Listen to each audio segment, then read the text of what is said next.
Hi, I'm Michael Matos. I'm the John Jay Veteran Association President, Coast Guard veteran, now reservist, and I'm a Latino American. Being Latino in the military was a welcoming challenge. The Coast Guard is still working on its diversity and trying to create a welcoming environment for people of all walks of life. Everyone that joins the military, we do so to serve our country, but for people of color, we join with a greater motivation. We're motivated by the challenges our ancestors have faced in our country. We're motivated by the expectations that our parents have to achieve more than they have. We're motivated by the culture that our communities raise us with. My father raised me with a saying, if not you, then who? This was his challenge to me, to be the positive change I wanted to see. Now I brought that value with me to the Coast Guard. I strive to create a sense of family with my peers and bonded with them through conversation and compassion. Family. That's what my Latino culture instilled in me as a child, and that's what I brought to my military community. I'll be honest, this wasn't an easy task. I met people that were ignorant towards my culture and that were unwelcoming. The Coast Guard as a whole still requires a lot of work to achieve its goal of a respectful and diverse workforce. Now, this isn't impossible. As more people of color enlist and earn their commission, the Coast Guard takes the right steps forward towards progress.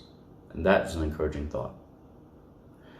My hope for all of you watching this is honestly to be proud of who you are, share your culture, and create a better future for us all.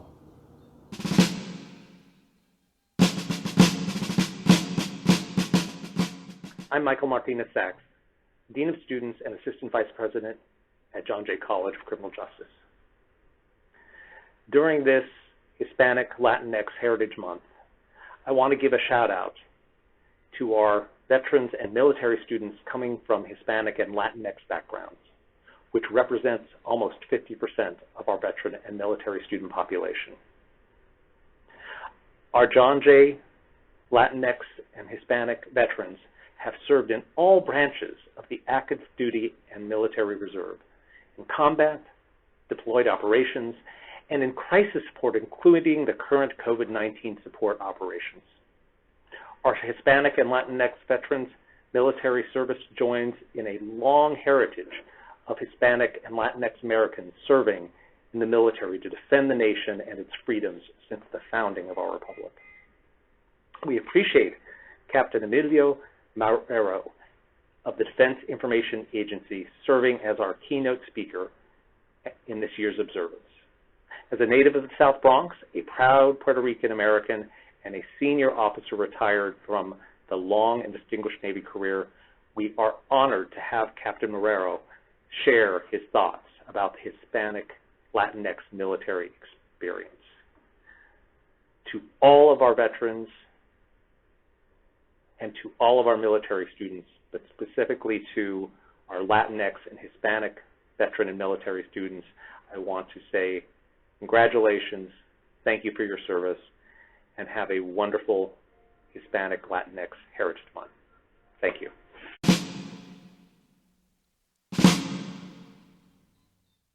Oh, say, can you see by the dawn's early light what so proudly we hailed at the twilight's last gleaming, whose broad stripes and bright stars through the perilous fight o'er the ramparts we watched were so gallantly streaming.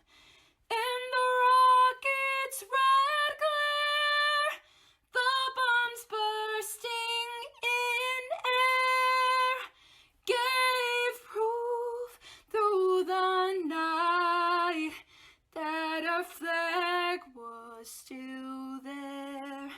Oh, say does that star-spangled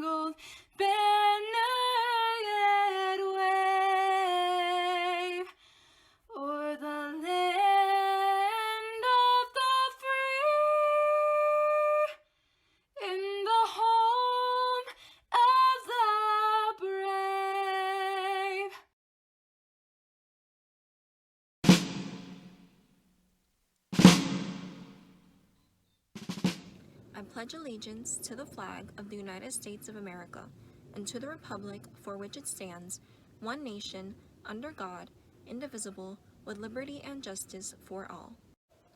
Juro lealtad a la bandera de los Estados Unidos de América y de la república que representa, una nación bajo Dios, indivisible, con libertad y justicia para todos.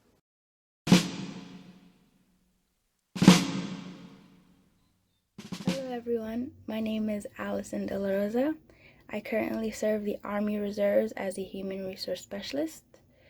As a Dominican American in the military, it means honor and respect. Many members in my family have served the military, and to be a part of that, to continue on to that legacy, brings great honor and respect to their service and dedication to our country.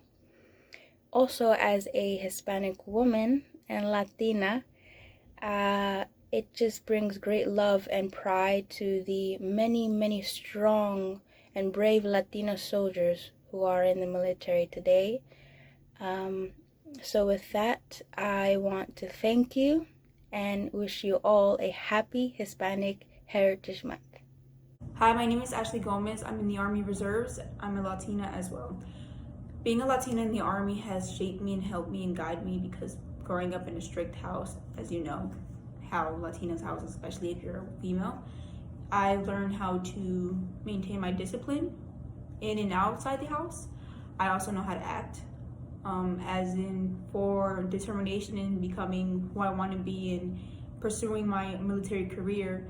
My mom has always taught me to go at it. We have that go drive. It's always do whatever you have to do to get it. And I think that's really helpful. I got a lot of experience through the military, and it's been great so far, 2 years. Good afternoon, everybody. My name is Job. What it means to be Latino and in the military. Well, it's something to be proud of. The reason I say it's something to be proud of is because being Hispanic, you represent yourself, you represent your culture, you represent your family. Joining the military, there really is no race difference or divide. It's the simple fact you're gonna go there and you're gonna do what you need to do. Going into the Marine Corps, I did face a lot of adversity, because you start off in the ranks. You start off as a E1 and you work your way up. When I separated from the military, I separated as a E6, so I ended up seeing a lot. Went to a MOS that is extremely secluded.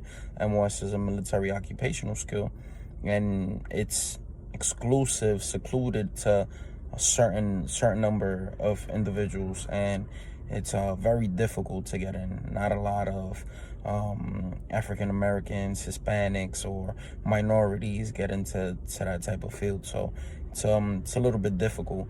As a Hispanic New Yorker, being in the military, there's a language barrier, and that language barrier is difficult because we have that New York accent, and English was never my first language. It was Spanish. So in the military, I had to learn proper English. That way I could communicate. Also learn how to type, write, and do certain things properly, because as you move up in the ranks and you have individuals under your charge, you have to counsel them monthly or quarterly or however often to let them know what their progress is, if there's any issues, what they're doing good, what they could improve on. And that's how you maintain a high tempo in your military service, in your specific MOS, and that's how you progress.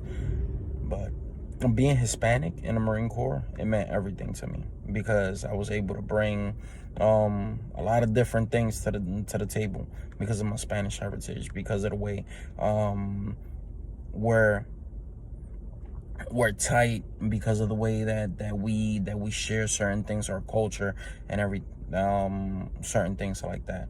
Our culture, it's intended to unite people. So whenever we had a difficult time, believe me, I relied on my Spanish culture, and we got through it. What it means to be a Latino in the military and be a Latino veteran. Well, first of all, I started in the military as a E1 nothing many years ago. And in those times, in the early 2000s, there was some adversions to joining the military. There was some culture shock. I didn't learn English until I was 16, and I joined the military around 18. So there was some type of a language barrier, culture shock, a lot of elements of discrimination. But as you progress in your career, you become a professional soldier, you start to realize that you change things through your actions, not just through words. So actions speak louder than words. So as time progressed, you start to dispel these misnotions or these preconceived notions, and you start combating ignorance. Later on in life, I went to college. I was in ROTC. I became a commissioned officer, and there the adversities were different. It was a different type of, it wasn't just, it was more subversive than outwardly as enlisted. So as an officer, things were different because I saw it from different angles. It came from both subordinates and superiors. So it was different. But one thing about the military in general, it's professionalism and, you know, your basic cores of treating people equally and respect. So as time progressed, those situations became far less.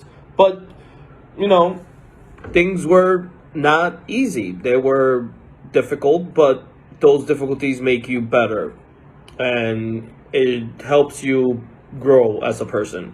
So what I have to say is that I'm proud to be a retired Army officer of Latino heritage. I'm an immigrant. I was born in the Dominican Republic and I emigrated to this country. I became a U.S. citizen, then I joined the military. So I'm proud of my service. I'm proud to be a Latino. I'm proud of being able to be a Mustang that was, you know, I'm a former enlisted, and I'm an officer, and I'm a retired officer. So again, it was very difficult at times, but you push through and it makes you a better person at the end. Thank you. Hello everybody, my name is Ricky Robles and I'm a Marine Corps veteran.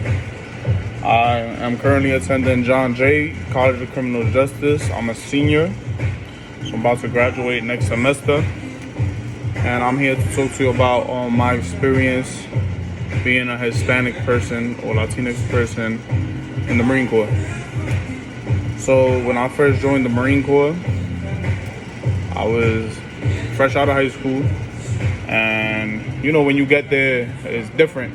You know, being a Latinx person, you're used to being around your family, friends, and people that think like you, look like you, and things like that. When you join the Marine Corps, you're surrounded by people from all different types and places, like from places that you never even heard of before. So at first the feeling is weird, you know, but eventually it starts to grow on you. I can honestly say during the time I was in the Marine Corps, I didn't feel like I had an issue because I was a Latinx or Hispanic person. Honestly, I feel like me being in the Marine Corps, it pushed me to do better because, you know, it got me out of my community, it got me out of my comfort zone as a person to what I was used to, the way I was brought up because of my culture. Honestly, I can say without the Marine Corps, if it wasn't for the Marine Corps, I wouldn't be the person I am now. I would probably never would have went to college, probably would have been working some dead-end job, and I can honestly say the Marine Corps helped me a lot. And it got me out of my comfort zone, and I'm glad I joined. I'm glad I served. I don't regret serving. If I could do it again, I will always go back again. Like I said, my time in there as a Latinx service member, I feel like it was a great experience. I got to see a lot, do a lot. I got to see the whole world. I went to places that I never even dreamed of going to. And I'm honestly grateful to the Marine Corps. Grateful for the opportunities they provided me when I was in, and for the opportunities they still provide me to this day.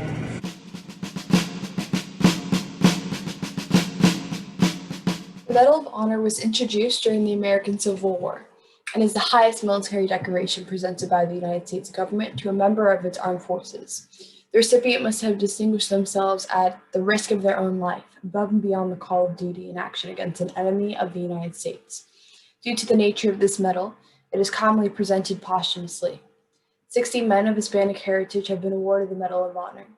Of the 60 Medals of Honor presented to Hispanics, 2 were presented to members of the United States Navy, 13 to members of the United States Marine Corps, and 46 to members of the United States Army. 42 Medals of Honor were presented posthumously. The first recipient was Corporal Joseph H. DeCastro of the Union Army for his actions at Gettysburg, Pennsylvania on July 3, 1863, during the American Civil War. And the most recent recipient is Sergeant First Class Leroy Petrie for his actions in Afghanistan. Corporal DeCastro was a member of the Massachusetts Infantry, a militia that was not part of the regular army. However, Private David Barkley was a member of the regular army during World War I and has been recognized as the Army's first Hispanic Medal of Honor recipient. In 1864, Seaman John Ortega became the first Hispanic member of the U.S. Navy to receive the Medal of Honor, and in 1900, Private France Silva became the first person of Hispanic descent in the U.S. Marine Corps to receive the medal. Private First Class Ralph E.D.S., for conspicuous gallantry and intrepidity at the risk of his life above and beyond the call of duty, while serving as a rifleman with Company D, 1st Battalion, 7th Marines, 1st Marine Division, in the Republic of Vietnam on November 12, 1969. As a member of a reaction force, which was pinned down by enemy fire while assisting a platoon in the same circumstance, Private First Class Diaz, observing that both units were sustaining casualties, initiated an aggressive assault against an enemy machine gun bunker, which was the principal source of hostile fire. Severely wounded by enemy snipers while charging across the open area, he pulled himself to the shelter of a nearby rock. Braving enemy fire for a second time, Private First Class Diaz was again wounded. Unable to walk, he crawled 15 meters to the protection of a rock located near his objective, and repeatedly exposing himself to intense hostile fire, unsuccessfully threw several hand grenades at the machine gun emplacement. Still determined to destroy the emplacement, Private First Class Diaz again moved into the open and was wounded a third time by sniper fire. As he threw a last grenade which destroyed the enemy position, he was mortally wounded by another enemy round. Private First Class Diaz, indomitable courage, dynamic initiative, and selfless devotion to duty upheld the highest traditions of the Marine Corps and the United States Naval Service. He gallantly gave his life in service to his country. Specialist 4 Alfred Rascon distinguished himself by a series of extraordinarily courageous acts on March 16, 1966, while assigned as a medic to the Reconnaissance Platoon, Headquarters Company, 1st Battalion, 503rd Infantry, 173rd Airborne Brigade, all separate. While moving to reinforce its sister battalion under intense enemy attack, the reconnaissance platoon came under heavy fire from a numerically superior enemy force. The intense enemy fire from crew-served weapons and grenades severely wounded several point squad soldiers. Specialist Rascon, ignoring directions to stay behind shelter until covering fire could be provided, made his way forward. He repeatedly tried to reach the severely wounded point machine gunner, laying on an open enemy trail, but was driven back each time by the withering fire. Disregarding his personal safety, he jumped to his feet, ignoring flying bullets and exploding grenades to reach his comrade. To protect him from further wounds, he intentionally placed his body between the soldier and enemy machine guns, sustaining numerous shrapnel injuries and a serious wound to the hip. Disregarding his serious wounds, he dragged the larger soldier from the fire-raked trail. Hearing the second machine gunner yell that he was running out of ammunition, Specialist Rascon, under heavy enemy fire, crawled back to the wounded machine gunner, stripping him of his bandoliers of ammunition, giving them to the machine gunner who continued his suppressive fire. Specialist Rascon, fearing the abandoned machine gun, its ammunition and spare barrel could fall into enemy hands, made his way to retrieve them. On the way, he was wounded in the face and torso by grenade fragments, but disregarded these wounds to recover the abandoned machine gun, ammunition, and spare barrel items, enabling another soldier to provide added suppressive fire to the pinned down squad. Disregarding his own life and his numerous wounds, Specialist Rascon reached and covered him with his body, absorbing the blast from the exploding grenades, and saving the soldier's life, but sustaining additional wounds to his body. While making his way to the wounded point squad leader, grenades were hurled at the sergeant. Again, in complete disregard for his own life, he reached and covered the sergeant with his body, absorbing the full force of grenade explosions. Severely wounded, he remained on the battlefield, inspiring his fellow soldiers to continue the battle. Only after being placed on the evacuation helicopter did he allow aid to be given to him. Specialist Rascon's extraordinary valor in the face of deadly enemy fire, his heroism in rescuing the wounded, and his gallantry by repeatedly risking his own life for his fellow soldiers are in keeping with the highest traditions of the military service and reflect great credit upon himself, his unit, and the United States Army. For extraordinary heroism in connection with military operations involving conflict with an armed hostile force in the Republic of Vietnam, while serving with Company D, 1st Battalion, 505th Infantry, 3rd Brigade, 82nd Airborne Division. Conde Falcon distinguished himself by exceptionally valorous actions. April 4th, 1969, while serving as platoon leader during a sweep operation in the vicinity of Ap Ton Hoa, Vietnam. Entering a heavily wooded section on the route of advance, the company encountered an extensive enemy bunker complex, later identified as a battalion command post. Following tactical artillery and air strikes on the heavily secured communist position, the platoon of Conde Falcon was selected to assault and clear the bunker fortifications. Moving out ahead of his platoon, he charged the first bunker, heaving grenades as he went. As the hostile fire increased, he crawled to the blind side of an entrenchment position, jumped to the roof, and tossed a lethal grenade into the bunker aperture. Without hesitating, he proceeded to 2 additional bunkers, both of which he destroyed in the same manner as the first. Rejoined with his platoon, he advanced about 100 meters through the trees, only to come under intense hostile fire. Selecting 3 men to accompany him, he maneuvered toward the enemy's flank position. Carrying a machine gun, he single-handedly assaulted the nearest fortification, killing the enemy inside before running out of ammunition. After returning to the 3 men with his empty weapon and taking up an M16 rifle, he concentrated on the next bunker. Within 10 meters of his goal, he was shot by an unseen assailant and soon died of his wounds. His great courage, his ability to act appropriately and decisively in accomplishing his mission, his dedication to the welfare of his men mark him as an outstanding leader. Conde Falcon's extraordinary heroism and devotion to duty, at the cost of his life, were in keeping with the highest traditions of the military service and reflect great credit upon himself, his unit, and the United States Army.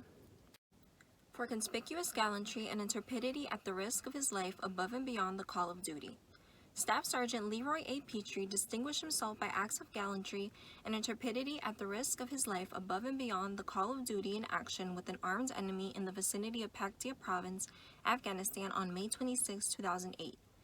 As a weapons squad leader with D Company, 2nd Battalion, 75th Ranger Regiment, Staff Sergeant Petrie moved to clear the courtyard of a house that potentially contained high-value combatants. While crossing the courtyard, Staff Sergeant Petrie and another ranger were engaged and wounded by automatic weapons fired from enemy fighters. Still under enemy fire and wounded in both legs, Staff Sergeant Petrie led the other ranger to cover. He then reported the situation and engaged the enemy with a hand grenade, providing suppression as another ranger moved to his position. The enemy quickly responded by maneuvering closer and throwing grenades. The first grenade explosion knocked his 2 fellow rangers to the ground and wounded both with shrapnel. A second grenade then landed only a few feet away from them. Instantly realizing the danger, Staff Sergeant Petrie unhesitantly and with complete disregard for his safety, deliberately and selflessly moved forward, picked up the grenade, and in an effort to clear the immediate threat, threw the grenade away from his fellow rangers.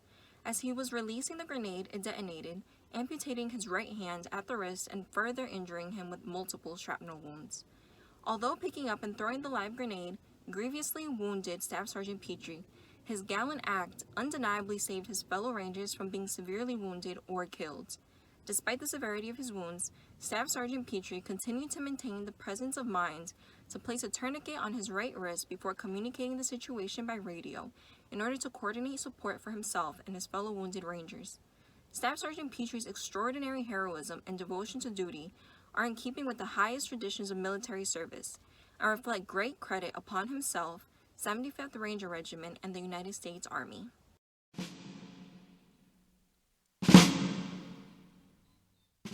I'm Dick Pusateri, John Jay's Military and Veteran Services Manager.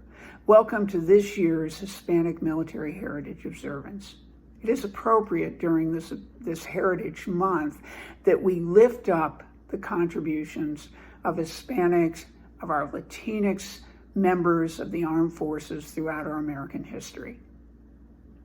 As the country's oldest European culture, Hispanics have been part of the defense of our nation since its very beginning, and the honorable service, the courage, and the exceptional heroism of our Hispanic troops has been just a big part of the success and the very fabric of our military. The 60 Medal of Honor awardees that we recognized by reading a few citations earlier in this service sort of symbolize that great commitment of Hispanics, of Latinx citizens in defense of our nation. And that same commitment certainly was present throughout my 30-year career, where everywhere I served in the Marine Corps and in the Navy, I served with brother and sister Hispanic troops. Great contribution from general officers down to privates in every level, just out there doing the job, served with me in combat, just great contributions, great Americans. And certainly at John Jay, with our great percentage of Hispanic veterans and military reservists, again, we exemplify that heritage of service, very much a part of who we are, very much in the very core of what it is to be an American military. And I'm proud today to introduce our keynote speaker for our Hispanic Military Heritage Observance this year, Captain Emilio Marrero of the United States Navy, now a retired officer. Emilio spoke to us several years ago in our initial Hispanic Military Heritage Observance, and I wanted to ask him again, since we're in a situation where I can't introduce the community. I thought I could bring Emilio again, who has some sense already of who the great human beings who serve as John Jay veterans are. So Emilio brings to us just a distinguished and broad and wonderful career in the Marine Corps, and then many, many years as a Navy chaplain, finishing up as a very senior chaplain in both the Marine forces, in the Seabees, and in the surface forces of the Navy, and then in his continuing that service today in the Defense Information Systems Agency. Emilio is someone I knew throughout my career. Our paths sort of crossed continually, and yet in this talk today and his talk earlier, I learned things about Emilio I never knew. I learned things about his commitment, about his understanding, about his great background that maybe appropriately we didn't know, because chaplains really don't talk about themselves. But it's well worth listening to Emilio today as we celebrate his heritage, your heritage, a heritage that all of us should draw from as Americans. Thanks.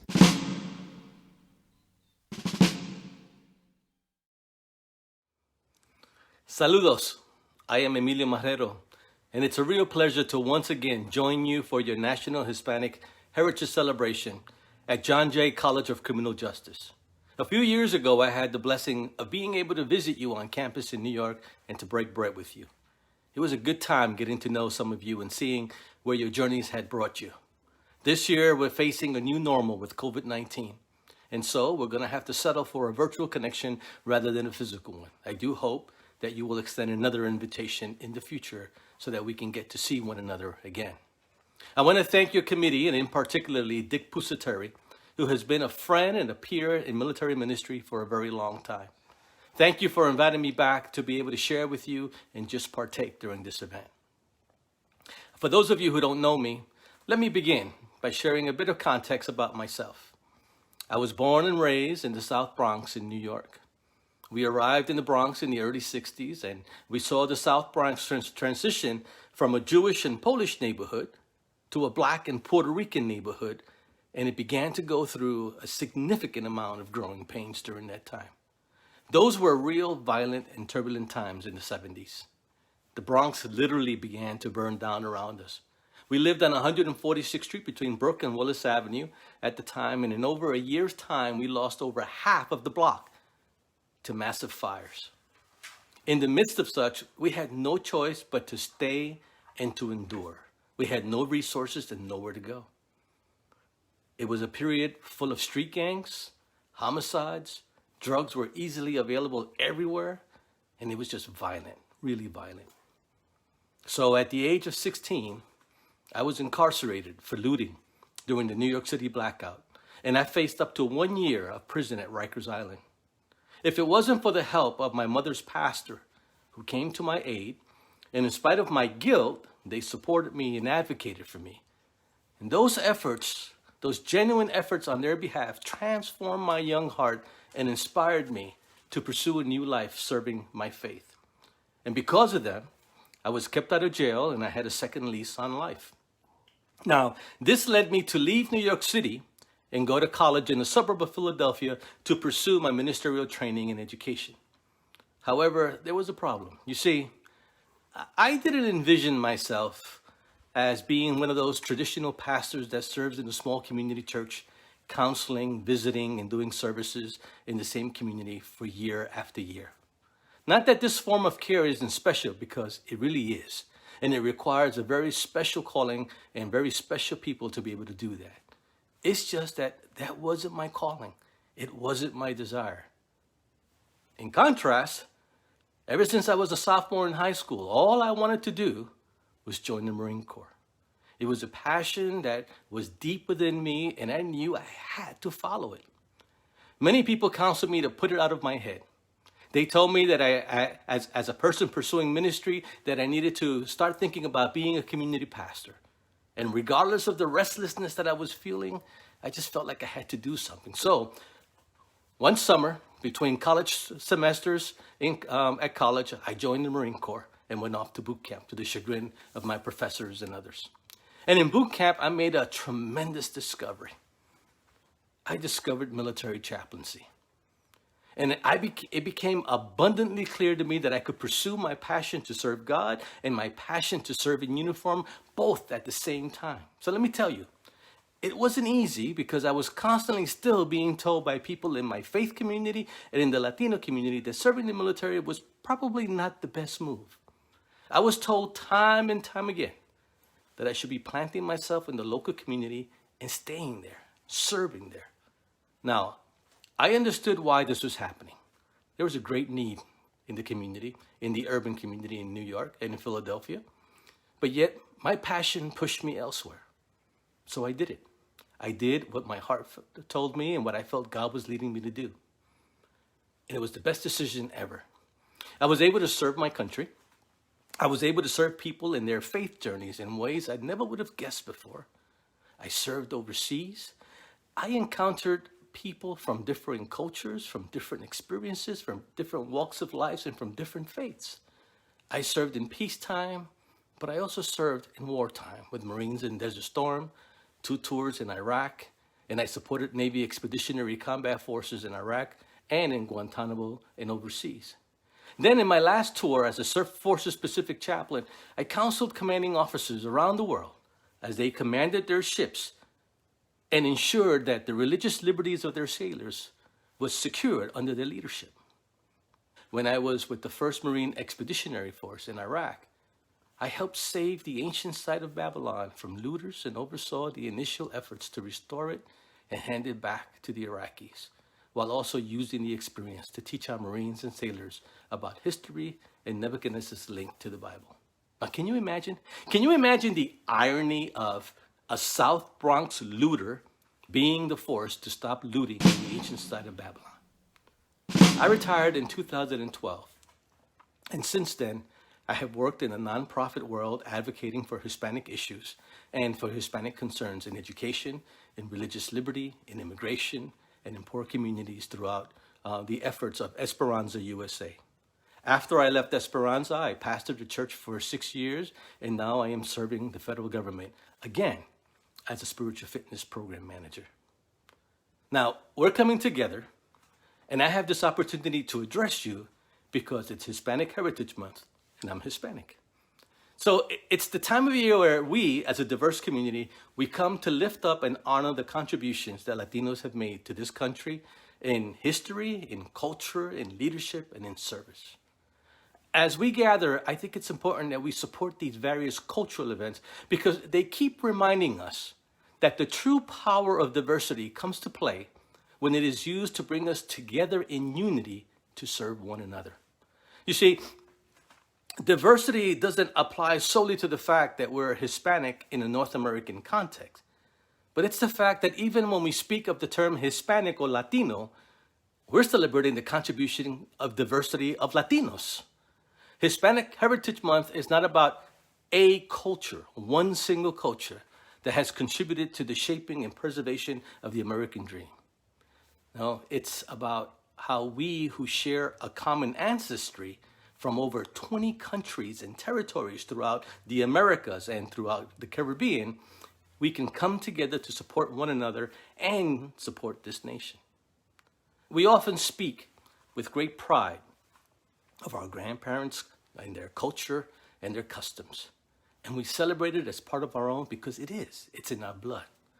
But the reality also is that what brings us together historically is that we were all colonized by Spain.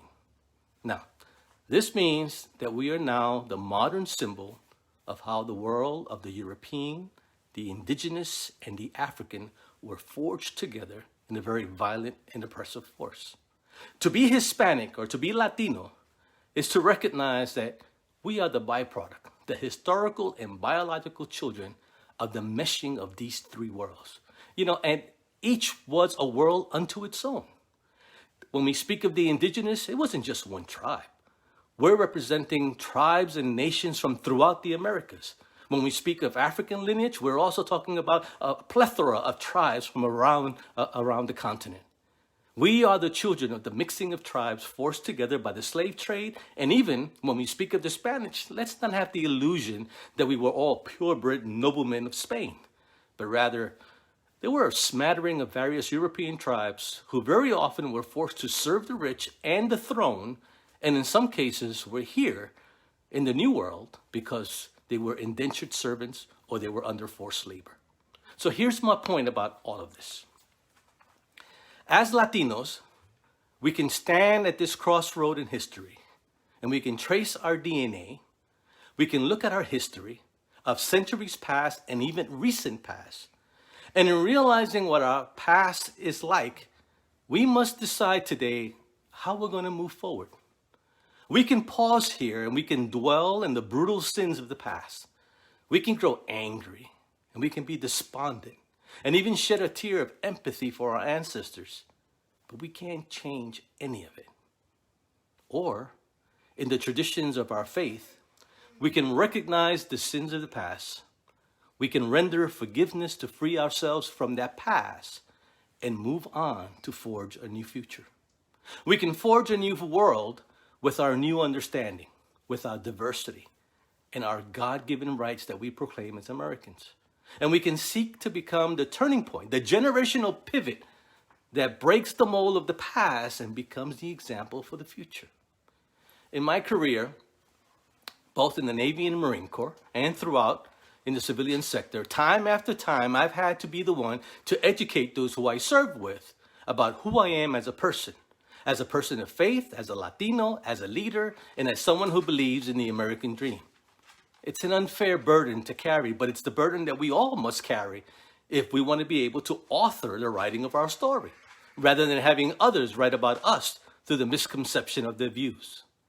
We are the ones who will demonstrate through word and deed that we can accept our history and that we can celebrate our ancestors while also being grafted into this great new experiment and also love this country and forge together a new future. There's a novelist by the name of Chimamanda Ngozi Adichie, who is from Nigeria. She beautifully speaks to the dangers of a single story in a TED Talk, and I would encourage you to look her up and listen to that TED Talk. She points out that most of us have ideas about other people based on a single story point of reference. Most people conclude to formulating general concepts about people or cultures based on a single story perspective. That single story could come from a book, a clip in a movie, or a personal experience.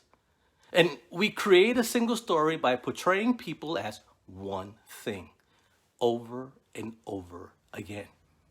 These stories possess power, but the power, it's not that in telling of the story, but it's also about that we begin to define them in the context of that story. And we may not set out to maliciously malign them, but we cast them in our minds in a certain way and we restrict them to that one single story. Like you, people are not defined by a single story in their life. And so it's up to us to take the time to reveal the complexities of our past with the grace and the hope of the future. Just recently, I was told by a young officer that I don't come across as a Navy captain. And I walked away wondering, what does that mean? In that young man's eyes, there is a single story point of reference to what a captain looks like and acts like. And I don't fit that bill in his eyes. Yet in my reality, I am a naval officer that achieved the rank of captain and served effectively at various levels in that rank. But I'm also a chaplain, a pastor, a counselor, a father, a husband, and I want to be accessible to everyone. I'm not a single story. I am a Hispanic in that both my parents were born and raised in Puerto Rico. I was born and raised entirely here in the U.S. in New York City. However, I learned Spanish first. And in my younger years, we grew up with Spanish television.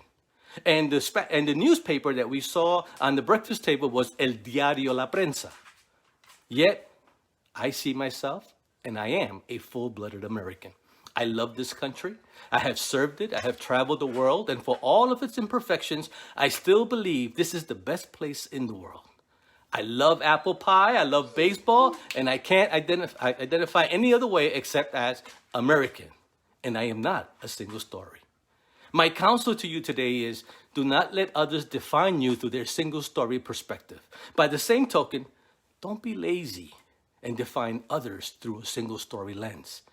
Take the time to know people, to know what has shaped them, to know what motivates them, to know what gives them drive. Remember that as people in service of this nation, whether it's in the military, whether it's in law enforcement, whether it's first responders, or as a civilian employees for the workforce, we all have taken an oath.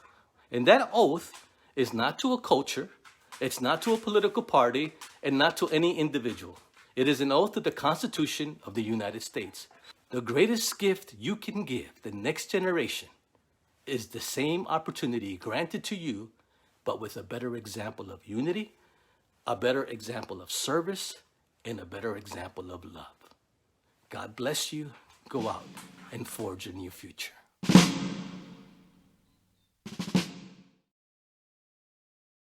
So when I think of being Hispanic and being in the military and those two worlds kind of coming together, the first thing that comes to my mind is acceptance. I think that growing up, I never really embraced being Hispanic, and because we were in a predominantly white neighborhood and there weren't a lot of other Spanish families in our school or in our town, it was kind of something I pushed to the side, didn't really want to embrace, never learned Spanish, and just felt like an outcast. And then when I think back to my time in the military, I think about how even the first day of boot camp, when you get your uniform, my last name Rodriguez, there it was on my uniform, and there was no hiding it or running away from it. Here it is, here I am. And it's when I finally got to embrace my culture and embrace being Hispanic and being surrounded by other Hispanics, and everyone came from a different walk of life, and everyone embraced that, and there was no, at least from my experience, no discrimination involving that. And I think it's the first time that I felt like being Spanish and having that be a part of who I am was a positive and a good thing, and it helped me feel more connected to my fellow service members and everyone around me.